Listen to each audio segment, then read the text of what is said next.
ನಿಮಗೆಲ್ಲ ಈಗಾಗಲೇ ಗೊತ್ತಿದೆ, ಇವತ್ತು ಇಡೀ ಪ್ರಪಂಚದಾದ್ಯಂತ ವಿಶ್ವ ಪರಿಸರ ದಿನವನ್ನು ಆಚರಿಸ್ತಾ ಇದ್ದಾರೆ. ಇದು ನಾವೆಲ್ಲರೂ ಗಂಭೀರವಾಗಿ ಒಂದು ದಿವಸ. ಇವತ್ತು ಹಿಂದೆ 40 ವರ್ಷ 30 ವರ್ಷ ಅವತ್ತಿನ ಜೀವನದ ಒಂದು ವ್ಯವಸ್ಥೆ ಬೇರೆಯಾಗಿತ್ತು. ಆದರೆ ಇವತ್ತಿನ ವ್ಯವಸ್ಥೆ, ಇವತ್ತೆಲ್ಲ ಜೀವನದ ಬರುವಂಥ ಘಟನೆಗಳನ್ನು ನೋಡಿದಾಗ ನಾವು ನೀವೆಲ್ಲರೂ ಒಂದು ಸಾಮಾಜಿಕ ಜವಾಬ್ದಾರಿ, ಸೋಷಿಯಲ್ ರೆಸ್ಪಾನ್ಸಿಬಿಲಿಟಿ ಅಂತ ಕರೀತಾರೆ, ಅದನ್ನು ಯಾವಾಗಲೂ ಜಾಗೃತಿಗೊಳಿಸ್ಕೊಳ್ಬೇಕು. ಯಾಕೆ ಈ ಮಾತನ್ನು ಗಂಭೀರವಾಗಿ ನಿಮಗೆ ತಿಳಿಸ್ತಾ ಇದ್ದೇನೆ ಅಂತ ಹೇಳಿದ್ರೆ, ನಮ್ಮ ಅಜ್ಜಂದಿರು, ನಮ್ಮ ಅಜ್ಜಿಯಂದಿರು, ನಮ್ಮ ಹಿರಿಯರು 100 ವರ್ಷ ಬದುಕ್ತಾ ಇದ್ರು, ಕನಿಷ್ಠ 80 ವರ್ಷ ಬದುಕ್ತಾ ಇದ್ರು. 80 ವರ್ಷಕ್ಕಿಂತ ಕಡಿಮೆ ಯಾರಿಗೂ ಆಯಸ್ಸು ಕಡಿಮೆ ಆಗ್ತಿರಲಿಲ್ಲ. ಆದರೆ ಇವತ್ತಿನ ನೀವೆಲ್ಲರೂ ಎಷ್ಟು ವರ್ಷ ಬದುಕ್ಬೋದು ಅಂತ ಯೋಚನೆ ಮಾಡಿದ್ರೆ ನಿಮ್ಮ ಆಯಸ್ಸು ಎಷ್ಟು ಗೊತ್ತಾ? 40 ರಿಂದ 60 ವರ್ಷ. ನಿಮ್ಗೆ ಆಯಸ್ಸಿಲ್ಲ, ನಿಮಗೆ ಶಕ್ತಿ ಇಲ್ಲ, ನೀವೆಲ್ಲರೂ ಆರೋಗ್ಯವಂತರಾಗಲಿಕ್ಕೆ ಸಾಧ್ಯ ಇಲ್ಲ. ಯಾಕೆ ಈ ಮಾತನ್ನು ನಾನು ಗಂಭೀರವಾಗಿ ಹೇಳ್ತಾ ಇದ್ದೀನಿ ಅಂತ ಹೇಳಿದ್ರೆ, ನಾವೇ ಸೃಷ್ಟಿ ಮಾಡಿಕೊಂಡಿರುವಂಥ ಜೀವನದ ಕ್ರಮ, ನಾವೇ ಸೃಷ್ಟಿ ಮಾಡಿಕೊಂಡಿರುವಂಥ ನಮ್ಮ ಪರಿಸರ, ನಾವೇ ಸೃಷ್ಟಿ ಮಾಡಿಕೊಂಡಿರುವಂಥ ಆಹಾರ ಪದ್ಧತಿ, ಇವೆಲ್ಲವೂ ಸಹಿತ ಮನುಷ್ಯನ ಆಯಸ್ಸನ್ನು ಕಡಿಮೆ ಮಾಡ್ತಾ ಇದೆ ಅನ್ನೋದನ್ನು ನಾವೆಲ್ಲರೂ ಯೋಚನೆ ಮಾಡಬೇಕಾಗಿದೆ. ನಿಮ್ಮ ಬದುಕಿಗೆ ಹೇಳ್ತಾ ಇದ್ದೇವೆ, ನಿಮ್ಮ ಭವಿಷ್ಯಕ್ಕೆ ಹೇಳ್ತಾ ಇದ್ದೇವೆ. ನೀವೆಲ್ಲರೂ ಗಂಭೀರವಾಗಿ ತಿಳ್ಕೊಳ್ಬೇಕು. ಇವತ್ತು ಪರಿಸರ ಅಂದರೆ ಏನು ಅಂತ ಹೇಳಿದ್ರೆ, ಇಲ್ಲಿ ನೋಡ್ತಕ್ಕಂಥ ಎಲ್ಲ ಗಿಡ, ಮರ, ಬೆಟ್ಟ, ಗುಡ್ಡ, ನದಿ ಏನೆಲ್ಲ ನಾವು ನೋಡ್ತಾ ಇದ್ದೀವಲ್ಲ, ಇದೆಲ್ಲವನ್ನು ಸಹಿತ ಏನಂತ ಕರೀತಾರೆ? ಪರಿಸರ ಅಂತ ಕರೀತಾರೆ. ಅಷ್ಟೇ ಅಲ್ಲ, ಈ ಪರಿಸರದಲ್ಲಿ 5 ತುಂಬ ಮುಖ್ಯವಾಗಿರುವಂಥ ಪಂಚಭೂತಗಳು ಅಂತ ಕರೀತಾರೆ. ಯಾವ ಪಂಚಭೂತಗಳು? ಕೇಳಿಸ್ಕೊಳ್ಳಿ ಶಬ್ದಗಳನ್ನ. ಯಾವತ್ತೋ ಒಂದು ದಿವಸ ಇವು ನಿಮ್ಗೆ ಕೇಳಿಸ್ಕೊಂಡಂಥ ಶಬ್ದಗಳು ನಿಮ್ಮ ಜೀವನದಲ್ಲಿ ಅಗತ್ಯವಾಗಿ ಬೇಕಾಗತಕ್ಕಂಥದ್ದು. ಯಾವುದು ಪಂಚಭೂತಗಳು? ಪೃಥ್ವಿ, ಅಪ್ಪು, ತೇಜು, ವಾಯು, ಆಕಾಶ ಅಂತೇಳಿ. ಇಂಗ್ಲೀಷ್ನಲ್ಲಿ ಅದಕ್ಕೇನು ಹೇಳ್ತಾರೆ ಅಂದರೆ ಅರ್ತ್ ಅಂತ ಹೇಳ್ತಾರೆ. ಪೃಥ್ವಿಗೆ ಅರ್ತ್ ಅಂತ ಕರೀತಾರೆ. ಅಪ್ಪು ಅಂದರೆ ವಾಟರ್, ಮಣ್ಣು, ನೀರು ಎರಡನೇದು. ತೇಜು ಫೈರ್, ಅಗ್ನಿ ಅಂತ ಕರೀತಾರೆ. ಆಮೇಲೆ ಪೃಥ್ವಿ, ಅಪ್ಪು, ತೇಜು, ವಾಯು ಮೀನ್ಸ್ ಏರ್, ಗಾಳಿ ಅಂತ ಕರೀತಾರೆ. ಇನ್ನೊಂದು ಆಕಾಶ ಅಂದರೆ ಸ್ಪೇಸ್. ಈ 5 ಏನಂತ ಕರೀತಾರೆ? ಪಂಚಭೂತಗಳು. ಏನಂತ ಕರೀತಾರೆ? ಪಂಚಭೂತಗಳು ಅಂತ ಕರೀತಾರೆ. ಈ ಜಗತ್ತು, ಈ ಮನುಷ್ಯ ಯಾವುದರಿಂದ ಆಗಿದ್ದಾನೆ ಮನುಷ್ಯ? ಈ 5 ಪಂಚಭೂತಗಳಿಂದ ಆಗಿದ್ದಾನೆ. ಭೂಮಿಯ ಅಂಶದಿಂದ, ನೀರಿನ ಅಂಶದಿಂದ, ಅಗ್ನಿ ಅಂಶದಿಂದ, ಜಲ ಅಂಶದಿಂದ ಮತ್ತು ಆಕಾಶ ಅಂಶದಿಂದ ಈ ಮನುಷ್ಯ ರೂಪಿತ ಆಗಿದ್ದಾನೆ. ಕೇಳಿಸ್ಕೋ, ಈ 5 ಭೂತಗಳಿಂದ, ಈ 5 ಪಂಚಭೂತಗಳಿಂದ ಮನುಷ್ಯ ಆಗಿದ್ದಾನೆ. ನಿಮಗೆಲ್ಲ ಮೂಳೆ ಗಟ್ಟಿಯಾಗಿದ್ದಾವೆ, ನಿಮ್ಮ ಮೂಳೆ ಶಕ್ತಿಯುತವಾಗಿದ್ದಾವೆ ಅಂತ ಹೇಳಲು ಯಾವುದರ ಅಂಶ? ಐರನ್ ಕಂಟೆಂಟ್ ಎಲ್ಲಿಂದ ಬರುತ್ತದು?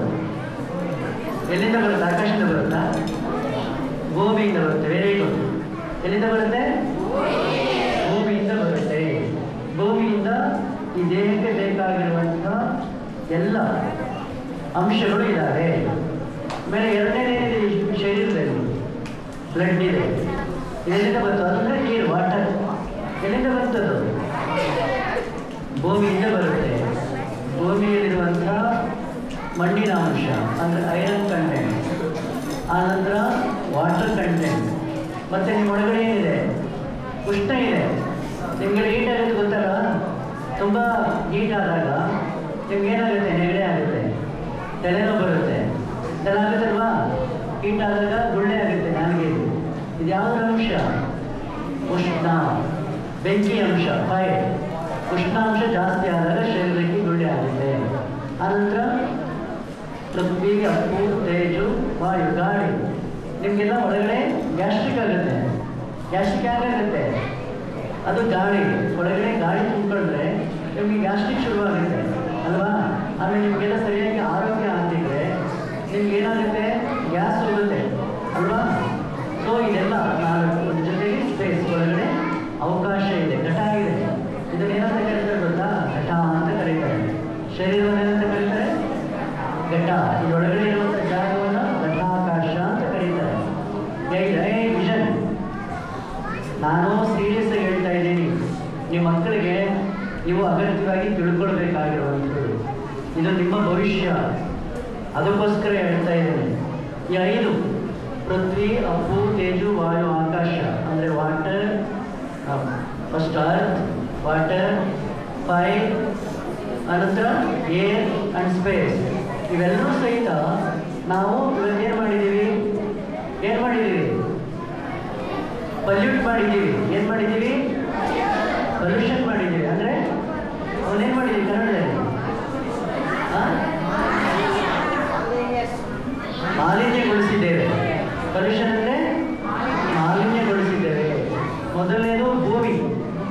ಭೂಮಿನ ಇಡೀ ಜಗತ್ತಿನಲ್ಲಿ ಸೇವ್ ಟು ಅರ್ತ್ ಅನ್ನೋದನ್ನ ಆಂದೋಲನ ಮಾಡ್ತಾ ಇರೋ ದೇಶ ಇದೆ, ಅದು ಭಾರತ. ತಿಳ್ಕೊಳ್ಬೇಕು ನೀವೆಲ್ಲ. ಭಾರತದ ದೇಶವನ್ನು ಸೇವ್ ಅರ್ತ್ ಅಂತ ನಾವು ಕರೀತಾ ಇದ್ದೀವಿ ಇವತ್ತು. ನಮ್ಮ ಹಿಂದಿನವರು 30 ವರ್ಷ, 40 ವರ್ಷ, 50 ವರ್ಷದ ಹಿಂದಿನವರು ಭೂಮಿ ರಕ್ಷಣೆ ಮಾಡಿ ಅಂತ ಯಾರು ಹೇಳ್ತಾ ಇರಲಿಲ್ಲ, ಭೂಮಿ ಕಾಪಾಡಿ ಅಂತ ಹೇಳ್ತಾ ಇರಲಿಲ್ಲ. ಆದರೆ ಇವತ್ತು ನಾವೇನು ಹೇಳ್ತಾ ಇದ್ದೀವಿ? ಭೂಮಿ ಕಾಪಾಡಿ, ಸೇವ್ ಅರ್ತ್ ಅಂತ ಹೇಳ್ತಾ ಇದ್ದೀವಿ. ಕಾರಣ ಏನು? ನಮಗೆ ಯಾವುದು ಬೇಡವೋ, ಯಾವುದು ನಮಗೆ ಬೇಕಾಗಿಲ್ಲ ಅಂತ ಅನಿಸುತ್ತೋ ಅದನ್ನೆಲ್ಲ ಭೂಮಿ ಒಳಗೆ ತುಂಬ್ತಾ ಇದ್ದೀವಿ ನಾವು. ಏನೇನು ತುಂಬ್ತಾ ಇದ್ದೀವಿ ನಾವು? ಎಲ್ಲ ರಾಸಾಯನಿಕ, ಕೆಮಿಕಲ್ ವಸ್ತುಗಳನ್ನು ನಾವು ಭೂಮಿಯ ಒಳಗಡೆ ತುಂಬ್ತಾ ಇದ್ದೀವಿ. ಪ್ಲಾಸ್ಟಿಕ್ಕನ್ನು ಭೂಮಿ ಒಳಗಡೆ ತುಂಬ್ತಾ ಇದ್ದೀವಿ. ಯಾವುದು ಭೂಮಿಯಲ್ಲಿ ಕರಗೋದಿಲ್ಲ ಅಂತ ಎಲ್ಲ ವಸ್ತುಗಳನ್ನು ನಾವು ಭೂಮಿ ಒಳಗೆ ಹಾಕೋದ್ರ ಮೂಲಕ ಅನೇಕ ಔಷಧಿಗಳನ್ನು, ರಾಸಾಯನಿಕ ಗೊಬ್ಬರಗಳನ್ನು, ರಾಸಾಯನಿಕ ಔಷಧಿಗಳನ್ನು ಭೂಮಿಗೆ ಹಾಕೋದ್ರ ಮೂಲಕ ನಾವು ಮಣ್ಣನ್ನು ಪೊಲ್ಯೂಟ್ ಮಾಡ್ತಿದ್ದೇವೆ, ಮಾಲಿನ್ಯಗೊಳಿಸ್ತಾ ಇದ್ದೇವೆ. ಭೂಮಿಯಲ್ಲಿರುವಂಥ ಜೀವರಾಶಿಗಳನ್ನು, ಭೂಮಿಯಲ್ಲಿರುವಂಥ ಎರೆಹುಳುಗಳನ್ನು, ಭೂಮಿಯಲ್ಲಿರುವಂಥ ಗೊಬ್ಬರದ ಹುಳುಗಳನ್ನು ನಾವು ನಾಶ ಮಾಡೋದ್ರ ಮೂಲಕ ಭೂಮಿಯನ್ನು ಬೆಂಡ್ ಮಾಡ್ತಾ ಇದ್ದೇವೆ, ಭೂಮಿಯನ್ನು ಬಂಜೆ ಮಾಡ್ತಾ ಇದ್ದೇವೆ. ಇದನ್ನು ನೀವು ತಿಳ್ಕೊಳ್ಬೇಕು. ಈ ಭೂಮಿಯನ್ನು ಬಂಜೆ ಮಾಡದ ಹಾಗಿರಬೇಕಾದ್ರೆ, ಭೂಮಿಯನ್ನು ಬೆಂಡ್ ಮಾಡದ ಇರಬೇಕಾದ್ರೆ ಭೂಮಿಯನ್ನು ನಾವು ರಕ್ಷಣೆ ಮಾಡಬೇಕು. ಈ ಭೂಮಿಗೆ ಈ ಯಾವುದೇ ಕರಗದೇ ಇರುವಂಥ ವಸ್ತುಗಳನ್ನು ಹಾಕಬಾರ್ದು. ಇದು ಜವಾಬ್ದಾರಿ. ನಾವು ಪ್ಲಾಸ್ಟಿಕ್ಕನ್ನಾಗಲಿ ಮತ್ತೊಂದನ್ನಾಗಲಿ ಯೂಸ್ ಮಾಡೋದು ಕಡಿಮೆ ಮಾಡೋದ್ರ ಮೂಲಕ ಭೂಮಿಯನ್ನು ರಕ್ಷಣೆ ಮಾಡಬೇಕಾಗಿರುವಂಥ ಬಹಳ ದೊಡ್ಡ ಜವಾಬ್ದಾರಿ ಇವತ್ತು ಯಾರ ಮೇಲಿದೆ? ಭೂಮಿಯನ್ನು ನಾವೆಲ್ಲ ಏನು ಮಾಡಬೇಕು? ಕಾಪಾಡಬೇಕು. ಪ್ಲಾಸ್ಟಿಕ್ಕನ್ನು ಹಾಕಬಾರ್ದು, ರಾಸಾಯನಿಕ ವಸ್ತುಗಳನ್ನು ಭೂಮಿ ಒಳಗೆ ಹಾಕಬಾರ್ದು, ಬಳಸೋದನ್ನ ಕಡಿಮೆ ಮಾಡಬೇಕು. ಎರಡನೇದು ನೀರು.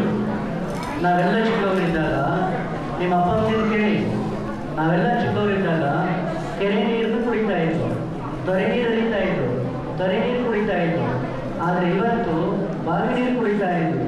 ಇವತ್ತು ನೀರು ಎಲ್ಲಿಂದ ತರ್ತಾ ಇದ್ದೀವಿ? ಬೋರ್ವೆಲಿಂದ ನೀರು ತಂದರೂ ಆ ನೀರನ್ನು ಕುಡಿತಾ ಇಲ್ಲ ನಾವು. ಅದನ್ನೇನು ಮಾಡ್ತಾ ಇದ್ದೀವಿ? ಫಿಲ್ಟರ್ ಮಾಡ್ತಾ ಇದ್ದೀವಿ. ಫಿಲ್ಟರ್ ಮಾಡಿ ಕುಡಿದೇ ಹೋದರೆ ನಿಮಗೆ ಏನಾಗ್ತಾ ಇದೆ? ನೆಗಡಿ ಬರ್ತಾ ಇದೆ.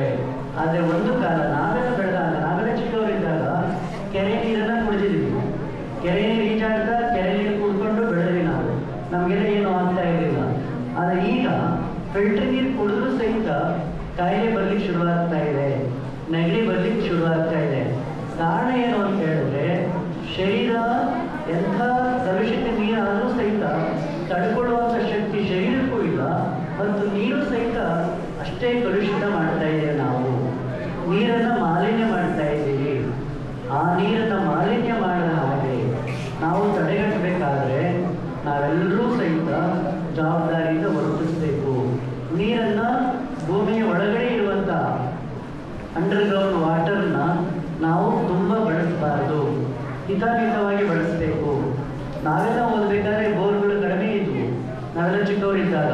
ಈಗ ಬೋರ್ವೆಲ್ಗಳು ಜಾಸ್ತಿ ಆಗಿದ್ದಾರೆ, ಎಲ್ಲ ಕಡೆ ಬೋರ್ವೆಲ್ ಇದ್ದಾರೆ.